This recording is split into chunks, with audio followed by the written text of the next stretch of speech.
Hey guys, आपका स्वागत है मेरे चैनल एडिडमिनीसेंस पर। आज मैं आप सभी के लिए लेकर आई हूँ एक नया वीडियो। इस वीडियो में हम बात करेंगे इम्यूनिटी की। काफ़ी दिनों के बाद मैं वीडियो बना रही हूँ और मैं एक बहुत बड़ा और बहुत ही इम्पॉर्टेंट टॉपिक लेकर आई हूँ जो कि हर एक बायोलॉजी रिलेटेड स्टूडेंट ज़रूर पढ़ते हैं। मेडिकल स्टूडेंट हो, पैरामेडिकल स्टूडेंट हो, सभी को पढ़ना पड़ता है। तो शुरू करते हैं। इम्यूनिटी टर्म जो है वो आया कहाँ से है? वो आया है इम्यूनिस, एक ग्रीक वर्ड से जिसका मतलब होता है एक्सेप्शन, या हम कह सकते हैं फ्री फ्रॉम बर्डन। तो अगर मैं बात करूँ इम्यूनिटी को डिफाइन करने की कि इम्यूनिटी की डेफिनेशन क्या है, तो इम्यूनिटी क्या है? It is the ability of body to recognise and defend itself against infectious diseases. मतलब कि बॉडी की वो कैपेबिलिटी, वो एबिलिटी जिससे कि वो पहचान पाए और डिफेंड कर पाए, मतलब अपने आप को बचा पाए। किन से? इन्फेक्शियस डिसीजेस से। इन्फेक्शियस डिसीज क्या होते हैं? जो कि हमें बैक्टीरिया, वायरस, फंगाई, इस टाइप के अलग अलग माइक्रो ऑर्गेनिजम्स के वजह से हो जाते हैं, उन्हें हम बोलते हैं इन्फेक्शियस डिसीजेस। तो इनसे हमारे बॉडी की रक्षा करने वाली एबिलिटी को हम कहते हैं इम्यूनिटी, और इस पूरे सिस्टम को हम कहते हैं इम्यून सिस्टम, और इनकी स्टडी को हम कहते हैं इम्यूनोलॉजी। बात करें टाइप्स की, किसके टाइप्स की? इम्यूनिटी या इम्यून सिस्टम के टाइप्स की। तो दो तरीके के इम्यून सिस्टम हमारे बॉडी में पाए जाते हैं, या दो तरीके की इम्यूनिटी होती है, जिसे हम कहते हैं फर्स्ट होता है इनेट इम्यूनिटी या इनेट इम्यून सिस्टम। दूसरा होता है एक्वायर्ड इम्यून सिस्टम, या हम कह सकते हैं एक्वायर्ड इम्यूनिटी। एक्वायर्ड को हम अडेप्टिव इम्यूनिटी भी कह सकते हैं, इसी तरह इनेट को हम इनबॉर्न इम्यूनिटी भी बोल सकते हैं। इन शॉर्ट अगर मैं आपको दोनों का थोड़ा थोड़ा एक्सप्लेन करूं, आगे तो मैं डिटेल में एक्सप्लेन करूंगी ही, ये पार्ट 1 रहेगा। तो पार्ट 1 में हम सिर्फ टाइप्स तक की बात करेंगे डिटेल में। उसके बाद आपको हाइपरसेंसिटिविटी रिएक्शंस और बाकी सारी चीज़ों की वीडियो मिलती जाएंगी। तो इनेट क्या हुआ? इनबॉर्न इम्यूनिटी हुई, जो कि बचपन से आपके बॉडी में रहती है। दूसरी एक्वायर्ड, जो कि लाइफ टाइम डेवलप करते हैं आपके बॉडी के अंदर, जैसे कोई नया बैक्टीरिया, वायरस, कुछ भी आपके कांटेक्ट में आया और उसके अगेंस्ट आपने डेवलप करी, वो एक्वायर्ड है। इनेट इम्यूनिटी के अंदर आते हैं barriers, different kind of barriers, उनकी स्टडी की जाती है या उनसे मिलकर अपनी जो इनेट इम्यूनिटी है वो बनती है। और दूसरा होते हैं एक्वायर्ड इम्यूनिटी। तो एक्वायर्ड इम्यूनिटी में क्या होगा? दो तरीके की सब डिवीजन हो जाएगा उसका, दो तरीके के इम्यूनिटीज में आ जाएगी। एक हो जाएगी एक्टिव एक्वायर्ड, एक हो जाएगी पैसिव एक्वायर्ड। तो एक्टिव एक्वायर्ड जो है वो फिर से फर्दर क्लासिफाई होगी दो क्लासेस में। पहली नेचुरली एक्वायर्ड एक्टिव इम्यूनिटी, दूसरी आर्टिफिशियली एक्वायर्ड एक्टिव इम्यूनिटी। तो इसी तरह पैसिव में भी होगा। पर ये एक्टिव पैसिव का फ़र्क क्या है? एक्टिव पैसिव का फर्क सिर्फ इतना सा है कि जब आपकी बॉडी खुद से मेहनत करके इम्यूनिटी डेवलप करे वो एक्टिव, और पैसिव मतलब जो आपको बनी बनाई मिले, जिसमें आपकी बॉडी तो मेहनत नहीं कर रही, उसको खुद ही सब कुछ पका पकाया मिल चुका है। कैसे? आगे जानते हैं। तो पैसिव में भी दो तरीके के क्लासेस आ जाएंगे, नेचुरली एक्वायर्ड पैसिव इम्यूनिटी और आर्टिफिशियली एक्वायर्ड पैसिव इम्यूनिटी। तो ये दो तरीके के किस में आ गए? आपके पैसिव में भी आ गए। अब इनका डिस्क्रिप्शन और एग्जाम्पल हम आगे देखते हैं कि आगे इसमें क्या क्या आ रहा है। तो अब हम डिटेल में बात करते हैं इनेट इम्यूनिटी की। इनेट इम्यूनिटी या हम कह सकते हैं इनबॉर्न इम्यूनिटी, वो इम्यूनिटी जो कि आपके बॉडी में बचपन से है, आपके पैदा होने के साथ ही कह सकते हैं आप, या जब आप एक फीटस थे तब से लेकर जो आपकी इम्यूनिटी आपकी बॉडी के अंदर है वो इनेट इम्यूनिटी है। इसकी ज़रूरत क्यों है? क्योंकि अडेप्टिव इम्यूनिटी जो है वो टाइम टू टाइम डेवलप होती है। जब आप किसी इन्फेक्शियस डिजीज़ के कांटेक्ट में आते हैं तो तब तक आपकी बॉडी में कुछ ऐसा चाहिए जो आपकी इन सभी दिक्कतों से सुरक्षा कर सके, या इन्फेक्शन से आपकी सुरक्षा कर सके। तो वो हो जाती है इनेट इम्यून सिस्टम। इसमें आप डिफरेंट काइंड्स ऑफ बैरियर्स पढ़ते हैं। तो इसको हमने तीन चीज़ों में डिवाइड कर लिया, एक है एक्सटर्नल डिफेंस सिस्टम, एक है इंटरनल डिफेंस सिस्टम, और लास्ट है inflammatory responses. External defence system आपकी बॉडी का एक एक्सटर्नल पार्ट जो कि किसी तरीके से आपको अलग अलग इन्फेक्शियस डिसीजेस से बचा रहा है, जैसे कि जीआईटी हो गया, यूरोजेनाइटल सिस्टम हो गया, रेस्पिरेटरी ट्रैक्ट हो गया, इसके अलावा स्किन हो गया और आई, आईलेट्स हो गए। तो इस तरीके से ये सारे किसके अंदर आ गए, एक्सटर्नल डिफेंस सिस्टम के अंदर आ गए। एक्सटर्नल डिफेंस सिस्टम में जीआईटी जो है हम दो तरीके से भी देख सकते हैं एक्सटर्नल को, एक केमिकल बैरियर, एक फिजिकल बैरियर। तो जीआईटी केमिकल बैरियर है, यूरोजेनाइटल केमिकल बैरियर है, respiratory tract physical, skin physical और eyelids are also physical barrier. तो ये जो है ये किसके अंदर आ गया, हमारे एक्सटर्नल डिफेंस सिस्टम के अंदर। फिर बात करें इंटरनल डिफेंस सिस्टम की। इंटरनल डिफेंस सिस्टम में क्या आएगा, फेगोसाइटोसिस और ऑप्सोनाइजेशन। इस टाइप की कुछ प्रोसेसेस आएंगी जिनके मदद से जो कोई भी एंटीजन आपके बॉडी में एंट्री करेगा तो उसका क्या होगा, उसको फाइट करके ख़त्म कर दिया जाएगा। तीसरा होगा इन्फ्लामेटरी रिस्पॉन्स, जो कि जनरलाइज और लोकलाइज हो सकता है। अब शुरू कर रहे हैं हम एक्सटर्नल डिफेंस सिस्टम के बारे में, कि जो एक्सटर्नल डिफेंस सिस्टम है वो किन किन चीज़ों से बना है, ये तो मैं पहले बता ही चुकी हूँ। अब उन चीज़ों में कैसे एक्सटर्नल डिफेंस सिस्टम काम करता है, मतलब वो डिफेंस कैसे करता है किसी इन्फेक्शन के अगेंस्ट अपने आप को। देखिए बात करते हैं स्किन की, तो स्किन एक तरीके का फिजिकल बैरियर है।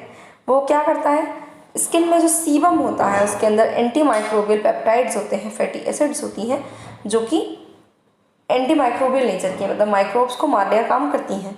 स्टमक की बात करें तो ये केमिकल बैरियर है। स्टमक में क्या होता है, जीआईटी में अलग अलग पार्ट है, स्टमक है, स्मॉल इंटेस्टाइन है, लार्ज इंटेस्टाइन है, सबका अपना अपना काम है। तो स्टमक का जो बहुत ही लो पीएच होता है HCl के कारण, है ना, इसके अलावा डाइजेस्टिव एंजाइम्स जैसे कि पेप्सिन, ये सब क्या करते हैं, अगर मान लीजिए बाय इंजेक्शन के थ्रू अगर आपके बॉडी में कुछ खाने के थ्रू चला गया है कोई बैक्टीरिया, वायरस, कुछ भी, तो HCl उसको मारने की ताकत रखता है। फिर लार्ज इंटेस्टाइन की बात करें तो नॉर्मल इंटेस्टाइनल फ्लोरा जो है, मतलब जो गुड बैक्टीरिया जिसको हम कहते हैं, जो कि हमारे इंटेस्टाइन के अंदर होता है, वो भी कम्पीट करके आपके किसी भी फूड के साथ खाए गए बैक्टीरिया को मार सकता है। फिर बात कर रहे हैं हम एयरवेज की, या हम कह सकते हैं रेस्पिरेटरी ट्रैक्ट की। तो रेस्पिरेटरी ट्रैक्ट में सीलिया होते हैं, वो सीलिया स्वीपिंग करते हैं। स्वीपिंग मतलब झाड़ू लगाते हैं, कचरा है उसको उस पर झाड़ू फेर दिया, कुछ वैसे ही ना सीलिया काम करते हैं। आपके रेस्पिरेटरी ट्रैक्ट पर सीलिया प्रेजेंट रहते हैं। जैसे ही वहाँ पर कोई बैक्टीरिया, वायरस या कोई ऐसा कण या कोई एंटीजन वहाँ पर पहुँचता है तो ये सीलिया स्वीपिंग करते हैं और उसको अपवर्ड मोशन में ऊपर की तरफ ले जाके बाय स्नीजिंग और कफिंग उसको बॉडी से बाहर निकालने का काम करते हैं। तो ये भी एक तरीके का फिजिकल बैरियर होगा। इसके अलावा मैक्रोफेजेस भी होती है। यूरोजेनाइटरी ट्रैक्ट में क्या होता है, फ्लशिंग हो सकती है यूरिन के थ्रू, लो पीएच होता है तो उससे भी बैक्टीरिया, वायरस मर सकते हैं, वेजाइनल लो पीएच। फिर नेक्स्ट मैं बात करूँ किसकी, फेगोसाइटोसिस, जो कि हम इंटरनल डिफेंस सिस्टम के अंदर दो कंडीशंस पढ़ रहे थे या दो प्रोसीजर्स पढ़ रहे थे। एक फेगोसाइटोसिस थी और दूसरी थी ऑप्सोनाइजेशन। पहले बात करें फेगोसाइटोसिस की। फेगो यानी ईटिंग, खाना, ओके, और साइटोसिस मीन्स सेल। तो ये क्या है, सेल ईटिंग है, ये सेल कुछ खा जाती है। अब वो कुछ क्या है, वो कुछ है एंटीजन, जो कि आपके बॉडी में डिसीज प्रोड्यूस करने आया था, लेकिन डिजीज प्रोड्यूस वो कर नहीं पाया। उससे पहले फेगो जो सेल्स है उसको खा गई। कौन सी सेल्स उसको खा गई, इम्यून सेल्स उसको खा गई। इम्यून सेल्स कौन कौन सी हैं, यहाँ हमने क्लियर लिखा है, macrophages, neutrophils and dendritic cells in tissues and monocytes in blood are main types of cells that carry out phagocytosis. ये चारों वो सेल्स हैं जो कि आपकी इनेट इम्यून सिस्टम के अंदर फेगोसाइटोसिस करती हैं और जो भी एंटीजन आता है उसको खा जाती है। उसको खाती कैसे, इसका एक प्रोसेस है। इनका काम करने का तरीका कुछ ऐसा होता है कि ये समझ लीजिए रेड कलर का जो मैंने बनाया है, ये बैक्टीरिया है, कोई एंटीजन है, ये आपकी मैक्रोफेजेस हो गई या डेंड्रियाटिक सेल हो गई, इस पर आया, उसने क्या किया, उसको एक वेसिकुलर फॉर्म में इंगल्फ कर लिया। तो एक वेसिकल फॉर्म में वो अभी उसके अंदर है। अब क्योंकि उसको इसका डाइजेशन करना है तो लाइसोसोम्स जो होते हैं उनसे ये जुड़ेंगे, डाइजेस्टिव एंजाइम लेंगे, इसका क्या करेंगे, डाइजेशन करके इसको बॉडी से छोटे छोटे टुकड़े करके बाहर निकाल देंगे। तो इस तरीके से होता है आपका फेगोसाइटोसिस। ठीक, फिर नेक्स्ट होते हैं ऑप्सोनाइजेशन। ऑप्सोनाइजेशन क्या है, पहले ऑप्सोनिन समझते हैं। ऑप्सोनिन वो प्रोटीन्स होते हैं जो कि फैसिलिटेट करते हैं phagocytosis. Opsonins are the proteins that facilitate phagocytosis by marking the antigen। मतलब वो एंटीजन को मार्क करते हैं ताकि फैगोसाइटोसिस आसान बन सके। सीधी सी बात है, आपकी बॉडी में तो बहुत तरीके की सेल्स हैं, तो आपकी जो इम्यून सेल्स है वो कैसे समझेंगी कि एंटीजन की सेल कौन सी है और आपकी सेल कौन सी। तो उसकी इस काम को आसान बनाने के लिए, उसकी एंटीजन को पहचानने के लिए ये ऑप्सोनिन नाम के प्रोटीन्स पाए जाते हैं जो कि उनको मार्क करते हैं एंटीजन्स को, और फिर उसके बाद में फेगोसाइटोसिस होता है, और इस प्रोसेस को हम कहते हैं ऑप्सोनाइजेशन। ठीक, तो ऑप्सोनाइजेशन में जो ऑप्सोनिन जिनकी हम बात कर रहे हैं, जो मार्कर्स बन रहे हैं एंटीजन्स के लिए, वो मार्कर्स हैं कौन आखिर? वो है कॉम्प्लीमेंट प्रोटीन्स। कॉम्प्लीमेंट सिस्टम जो है वो भी आपके इम्यून सिस्टम का ही एक पार्ट है, इननेट इम्यून सिस्टम का एक पार्ट है। उसमें बहुत सारे प्रोटीन्स होते हैं जैसे कि C4b, C3b, IC3b। ये ऑप्सोनिन का काम करते हैं, मतलब कि ये मार्किंग का काम करते हैं एंटीजन की। इसके अलावा मैनोज बाइंडिंग, लेक्टिन, उसके साथ में कलेक्टिन और उसके साथ में पेंट्रेक्सिन, ये जो है ये भी काम करते हैं किसके? ऑप्सोनिन की तरह। लेकिन कब? ये वाली चीज़ें तभी काम करेगी जब कोई भी एंटीजन कैसे नेचर का होगा? कार्बोहाइड्रेट नेचर का होगा। नेक्स्ट हम बात करें इन्फ्लामेटरी रिस्पॉन्स की।